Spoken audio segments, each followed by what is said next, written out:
kebesaran.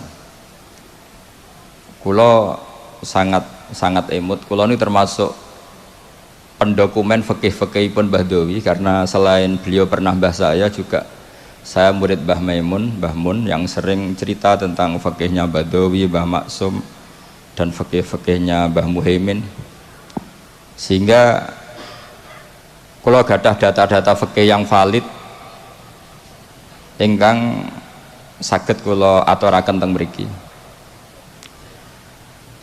Kenapa saya cerita ini? Karena niki wonten Le Asga ingkang bin Akhfas bin Hamid bin Bedawi saterusipun dugi Mbah Sambu. Semua niku gadah khazanah fikih sesuai zaman masing-masing. Kula tesemut Abdul Hasan Asyadzili ngendikan api-api ibadah sirri, ibadah sing ora ketok. Tapi masalahnya ahlul ma'asi azharu ma'asiyahum. Orang-orang maksiat itu, kalau maksiat itu di depan umum ngedeng. Maka kata beliau, fa'alinu ya ahla ta'at ta'atikum. Maka kalian yang taat harus menampakkan ketaatan kalian. Ini penting kalau aturaken, kalau sering guyon teng pundi-pundi. Kalau banyak TKI ke Jepang, ke Korea atau ke Taiwan, itu mereka tahu penyalurnya karena ditulis. Penyalur tenaga kerja ke Korea, ke Jepang, ke Taiwan, dan mereka berbondong-bondong ke sana. Harusnya santri-santri alumni Al-Wahdah juga ditulis saja, penyalur kebaikan, konsultan pondok Al-Wahdah, tulis saja ahli Fathul Qorib kelas medium. Nanti kalau bab yang nggak bisa tulis saja maaf hanya bisa bab sholat. Sehingga nanti orang yang mau konsultasi itu tahu tempatnya. Selama ini orang-orang soleh itu terlalu sopan sehingga tidak diketahui. Coba misalnya jenengan istrinya mau kelahiran, nggak ada tulisan bidan, itu nyari ya kesulitan. Dokter-dokter itu terang-terangan dokter umum, kalau merasa pinter ditulis dokter spesialis. Sehingga orang kalau nyari itu jelas. Kepolisian juga ditulis kantor polisi, sehingga orang kalau nyari jelas. Sekarang problemnya orang-orang alim itu tidak mau menampakkan kealimannya. Entah karena tawadhu, entah karena memang tidak alim, tidak tahu saya. Tapi yang jelas orang akan kesulitan mencari. Jadi saya berharap nanti alumni-alumninya Gus Akhfas ini ditulis saja ahli Fathul Qorib kelas medium, spesifik bab sholat, pantangan misalnya muamalat, ditulis saja supaya nanti itu jelas. Loh betul ini, karena dulu Badawi ngajar tafsir itu ya di Masjid Jamek. Semua ulama itu kalau ngajar harus di depan umum biar ilmu itu terkontrol, terkoreksi. Dulu tidak ada ulama yang sembunyi-sembunyi, tidak ada. Imam Bukhari menjadi alim gitu itu diuji 100 ahli hadis di depan umum. Nggak boleh ilmu sembunyi-sembunyi, karena ilmu itu butuh diuji. Ilmu medis ya gitu, kalau kamu ingin gelar doktoral juga ada munakosah, ada ujian terbuka. Nah sekarang ketika yang nampak itu orang-orang yang tidak ahlul ilm, karena ada medianya, kemudian kita sudah ketinggalan jauh. Saya punya cerita, karena kemarin saya di Korea 7 hari, saya diceritain begini, Pak Gus, menang kalah itu sementing diterangno, karena kalau nggak dijelaskan itu bahaya. Singkat cerita, ada cerita begini, jadi orang Korea itu kalau ada orang mau sholat dan majikannya baik, itu ditawarin gini, apa saya belikan patung, karena mereka tidak bayangkan satu ibadah kok tidak ada apa patungnya. Itu saya punya teman termasuk jajaran orang Garuda, itu sholat di mall, ya di mall di Korea, itu security langsung nelpon polisi, Pak polisi di sini ada ritual teroris. Jadi kalau namain sholat itu ritual teroris. Pertanyaannya adalah sejauh mana kita punya media untuk menjelaskan ini sholat, ini zakat, ini haji. Sehingga tadi malam saya masih ngajar di Pondok Sidogiri, saya cerita kalau orang bisa ke Korea karena tulisan penyalur tenaga Korea, kenapa santri-santri tidak menulis saja penyalur santri ke Al-Wahdah, penyalur santri ke Sarang. Setidaknya kita jadi media. Kita sekarang kesulitan nyari kitab ahli sunnah di kota, itu kesulitan. Yang ada ya kitab-kitab tahqiqan Albani, kitab-kitab kubu mereka. Dari kesulitan itu akhirnya yang dibaca ya mereka, yang diterjemah ya mereka, yang dikaji ya mereka. Dan ketika kita mendebat mereka, kita sudah ketinggalan zaman karena itu sudah terpatri. Misalnya masalah tahlilan, itu mereka kalau nulis begini, enak ya jadi GNU. Ada orang mati, datang, makan-makan, rokokan, pulang dapat sangu. Sehingga image-nya GNU itu buruk. Jadi biasanya yang bisa balas ya yang sama-sama cangkem elek. Makanya saya ini pendukung gerakan cangkem elek. Tapi jangan yang kiai-kiai yang gitu, biar yang mereka saja. Terus mereka yang jawab nulis, kamu rela ibu kamu, mbah kamu mati terus dibuang kayak kucing, nggak ada yang doain. Karena di debat pakai logika sudah tidak bisa. Kemarin saya kedatangan tamu dari Jakarta cerita, salaman habis sholat itu ada dalilnya enggak? Itu debat di Jakarta nggak pernah menang dia, pakai logika sehat nggak pernah menang. Akhirnya bisa menang karena apa? Teman saya bilang gini, kamu setelah sholat boleh nggak ke kamar mandi, kencing atau berak? Boleh. Nyalain HP boleh nggak? Boleh. Berarti yang nggak boleh itu ingat Allah. Kan lucu kan, habis sholat wiridan ingat Allah nggak boleh, tapi nyalain HP boleh, ke kamar mandi boleh. Akhirnya menang lewat logika yang agak kasar, cangkem elek lah cara Jawa itu. Karena kalau enggak ya nyari detailnya hadis. Mana buktinya Rasulullah setelah sholat baca ini terus salaman begini. Logikanya ya itu tadi. Kamu habis sholat boleh nggak nyalain HP? Boleh. Boleh nggak ke kamar mandi? Boleh.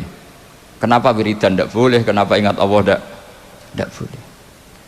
Nah, lagi-lagi ini menyangkut media. Sekali yang masuk itu pikiran mereka, kita akan apa ya? Memasuki dengan pikiran kita juga kesulitan.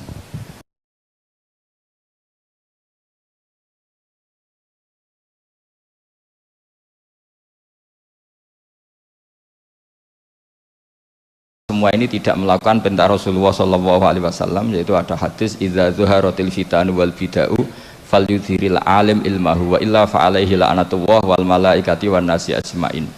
Ketika bid'ah sudah banyak, sudah sangat-sangat muncul, maka semua orang alim harus menampakkan kealimannya. Kalau tidak maka kena laknatullah wal malaikati wan nasi ajmain.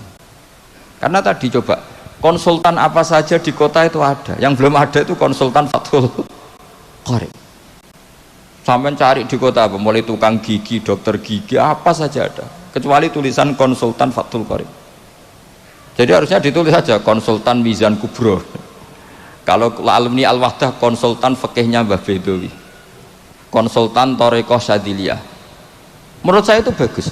Setidaknya orang yang seneng itu mau tanya, yang hasud neliti, nggak masalah. Saya yang dikatakan orang alim seneng itu bukan karena apa-apa. Yang seneng ingin niru alim, yang hasud takjak kompetisi. Ben seru. Sehingga dua-duanya baik menurut saya. Karena tadi yang seneng biar niru, yang hasud dijak nopo kompetisi. Tak suruh baca di depan saya. Ini penting saya utarakan karena sekarang itu masya Allah betul. Saya termasuk orang yang apa ya, bangga dengan tradisi lasem. Karena hubungan dzurriyyah tadi, dzurriyyatan ba'duha min ba'd itu kental sekali. Kenapa saya bangga? Karena Mbah Mun juga gitu. Mbah Mun tuh bangga betul dengan mbah-mbahnya, dengan leluhurnya.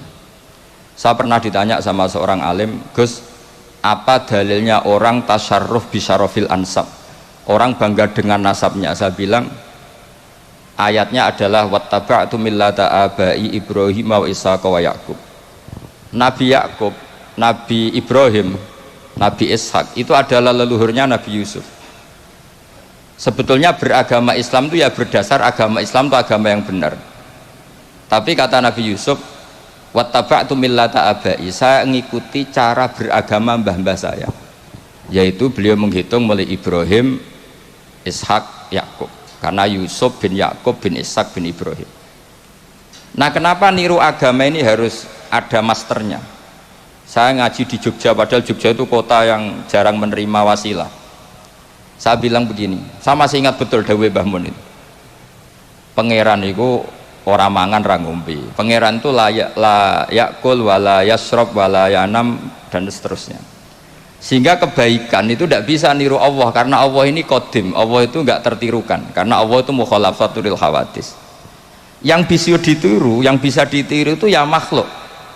Sehingga Allah dawuh ihdinas siratal mustaqim, bukan sirotoka tapi siratal ladzina an'amta alaihim, jalannya mereka yang telah engkau beri nikmat.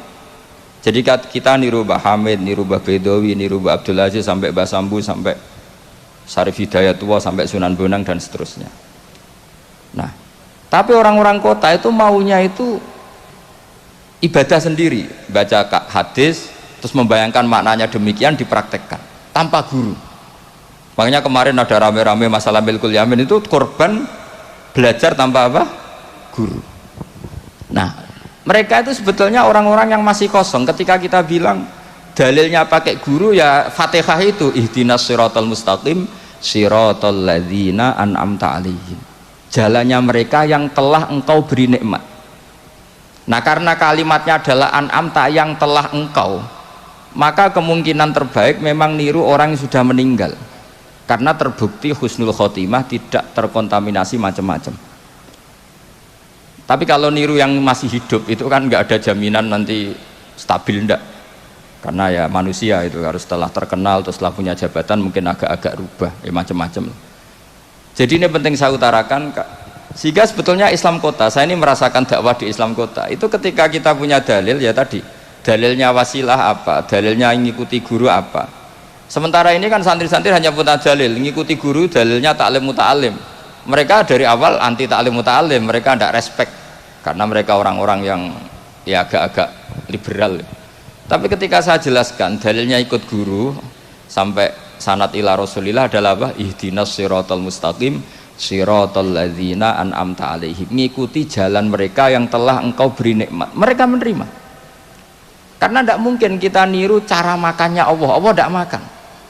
Kita niru guru-guru kita bahwa makan niatnya at-taqawi alal ibadah, niat supaya kuat ibadah. Kita nikah niru para nikahnya orang soleh supaya ditaksiri ummati Muhammadin sallallahu alaihi wasallam, untuk memperbanyak umatnya Rasulullah sehingga banyak orang alim. Coba zuriyahnya Bahdawi saja berapa yang alim, ada Gus Naji, ada macam-macam. Zuriyahnya Mbah Umar, ada Pak Hamid Pasuruan, macam-macam. Sehingga kita nikah ngikuti ulama-ulama dulu. Ini murni litaksiri ummati Rasulillah, litaksiri sajidin, litaksiri rokiin, litaksiri da'ina ilallah.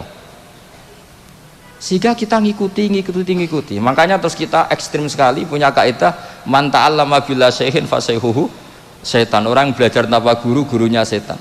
Dan sekarang terbukti banyak penulisan-penulisan yang nggak karu-karuan, karena pasti usul-usulnya itu ngaji tanpa guru. Makanya dulu Mbah Hamid Bedowi itu masyhur, semoga ini nggak ditiru Gus Akhfas, ini kebaikan tapi nggak perlu ditiru, karena zaman era itu memang masih lazim. Kalau ada orang kuliah kok tentang keislaman tuh, kata Pak Hamid, ji anak sekolah ning ndi? Teng ITB, Bah. Ya sadok ning ITB paling otak-atik sekrup. Tapi nak ning kono otak-atik agama. Jadi beliau itu lucu. Jadi kalau orang nasional itu malah beliau seneng kalau kuliah di listrik, di mesin, karena yang di otak-atik hanya sekrup gitu. Tapi kalau orang-orang kebanyakan kok kuliah di yang berbau agama itu nggak boleh, karena takut yang di otak-atik itu agama ini.